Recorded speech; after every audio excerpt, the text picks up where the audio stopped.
প্রথম পর্যায়ে আমরা শিলিগুড়ি কোচবিহার এবং কোচবিহার শিলিগুড়ি এই রুটে দুটো এসি বাস পরিষেবা চালু করতে যাচ্ছি আগামীকাল বেলা 1টায় আমাদের উত্তরবঙ্গ রাষ্ট্রীয় পরিবহন নিগমের কোচবিহার সেন্ট্রাল বাস টার্মিনাস থেকে আনুষ্ঠানিক শুভ সূচনা হবে এই পরিষেবার।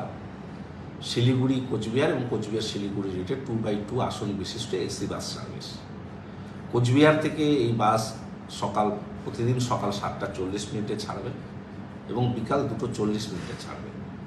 আর শিলিগুড়ি থেকে 8:50 শিলিগুড়ি থেকে কোচবিহার উদ্দেশ্যে রওনা দেবে এবং বিকাল 3:50 শিলিগুড়ি থেকে কোচবিহার উদ্দেশ্যে রওনা দেবে।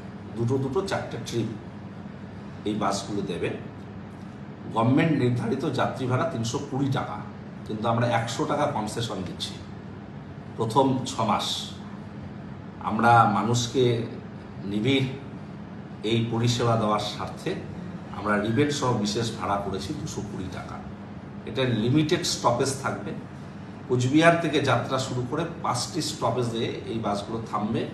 কুন্ডিবাড়ি, ফালাকাটা, ধূপগুড়ি, ময়নাগুড়ি বাইপাস এবং জলপাইগুড়ি বাইপাস। একইভাবে শিলিগুড়ি থেকেও ফেরার পথে এই জলপাইগুড়ি বাইপাস, ময়নাগুড়ি বাইপাস, ধূপগুড়ি, ফালাকাটা এবং কুন্ডিবাড়িতে থেমে কোচবিহারে এসে পৌঁছবে। আমরা অফলাইন এবং অনলাইন এই দুভাবেই টিকিট পাওয়া যাবে। Falakata Siliguri NBSTC booking counter থেকে যেমন টিকিট পাওয়া যাবে, অনলাইনে www.redbus.in কেউ ক্লিক করে সেটা পাবে। আমরা আগামীকাল আনুষ্ঠানিকভাবে শুরু করছি। কালকে সমস্ত প্যাসেঞ্জার অফলাইনেই তারা টিকিট কেটে যাওয়ার সুযোগ পাবে। আগামী পরের দিন থেকে অনলাইনেও টিকিট অ্যাভেলেবল থাকবে।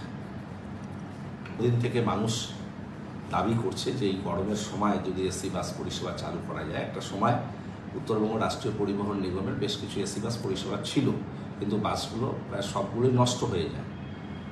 পরবর্তীতে আমরা কিছু 4টে আমরা এসি বাস কিনি এবং সেগুলো কলকাতা রুটে, শিলিগুড়ি কলকাতা রুটে চলছিল এবং আমাদের ভলভো সার্ভিস হয় সেগুলো এসি বাস, কিন্তু লোকাল রুটে এই বাস পরিষেবা ছিল না। তাই আমরা আপাতত প্রথম পর্যায়ে দুটো এসি বাসকে কোচবিহার শিলিগুড়ির মধ্যে চালাচ্ছি। আগামী দিনে আমাদের কলকাতা দীঘার মধ্যে এসি বাস পরিষেবা চলবে এবং রায়গঞ্জ শিলিগুড়ি এবং শিলিগুড়ি আলিপুরদুয়ারও পরবর্তী পর্যায়ে আমাদের এসি বাস পরিষেবা দেওয়ার আমাদের চিন্তাভাবনা রয়েছে।